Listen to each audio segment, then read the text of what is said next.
saya Talita Najwa Rahmadina, nomor presensi 33. Di sini saya akan menjelaskan faktor pendorong dan penghambat persatuan dan kesatuan bangsa Indonesia. Yang pertama, saya akan menjelaskan faktor pendorong persatuan dan kesatuan bangsa Indonesia. Ada 3 faktor yang dapat memperkuat persatuan dan kesatuan dalam Negara Kesatuan Republik Indonesia. Di antaranya yang pertama ada Sumpah Pemuda, yang kedua Pancasila, yang ketiga semboyan Bhinneka Tunggal Ika. Perbedaan suku, agama, bangsa, ras, dan sebagainya dapat dipersatukan dengan menjalankan nilai-nilai yang terdapat dalam ketiga faktor tersebut, sehingga pada akhirnya nilai-nilai tersebut akan memperkuat persatuan dan kesatuan negara Republik Indonesia. Sumpah Pemuda, dalam isi rumusan Sumpah Pemuda tersebut terkandung nilai utama, yaitu satu tanah air, satu bangsa, dan satu bahasa yang telah menjadi penyemangat bangsa untuk bersatu. Ikrar inilah yang dapat memperkukuh persatuan dan kesatuan dalam Negara Kesatuan Republik Indonesia. Pancasila. Kemudian Pancasila. Pancasila bersifat universal atau menyeluruh.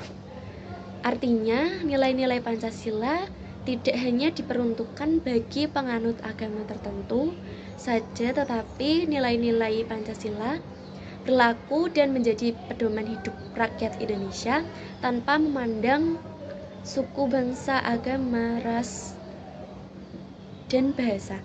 Dengan demikian dapat dikatakan bahwa Pancasila dimiliki dan digunakan oleh semua unsur bangsa Indonesia. Kemudian ada Bhinneka Tunggal Ika, artinya walaupun berbeda-beda tetapi tetap satu jua. Inti dari semboyan Bhinneka Tunggal Ika adalah adanya persatuan dalam berbagai perbedaan. Kondisi bangsa Indonesia yang diliputi oleh berbagai perbedaan dapat dipersatukan salah satunya dengan melaksanakan makna semboyan Bhinneka Tunggal Ika. Kemudian yang kedua ada faktor penghambat persatuan dan kesatuan bangsa Indonesia. Faktor-faktor yang berpotensi menghambat persatuan dan kesatuan bangsa Indonesia diantaranya sebagai berikut. Yang pertama ada kebinekaan atau keberagaman pada masyarakat Indonesia.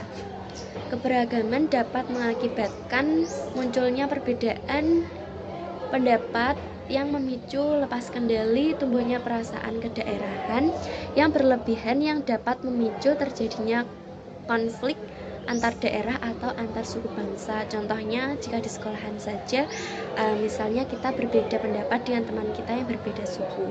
Kemudian ada geografis. Pulau-pulau di Indonesia yang berbeda-beda karakteristiknya dapat memperlemah persatuan dan kesatuan bangsa apabila ketimpangan dan ketidakmerataan pembangunan dari hasil-hasil pembangunan masih belum bisa dapat diatasi. Kemudian ada munculnya gejala etnosentrisme atau sikap menonjolkan kelebihan-kelebihan budayanya dan menganggap rendah budaya suku bangsa lain. Contohnya konflik antara suku Dayak dan Madura. Kemudian melemahnya nilai budaya bangsa. Nilai-nilai budaya bangsa dapat melemah akibat kuatnya pengaruh budaya asing yang tidak sesuai dengan kepribadian bangsa, baik melalui kontak langsung maupun kontak tidak langsung. Contohnya di masyarakat Indonesia ini sedang tren budaya-budaya kebarat-baratan. Kemudian ada pembangunan yang tidak merata. Proses pembangunan yang terpusat di wilayah-wilayah tertentu dapat menimbulkan kesenjangan dalam berbagai bidang. Sekian dari saya, terima kasih. Wassalamualaikum warahmatullahi wabarakatuh.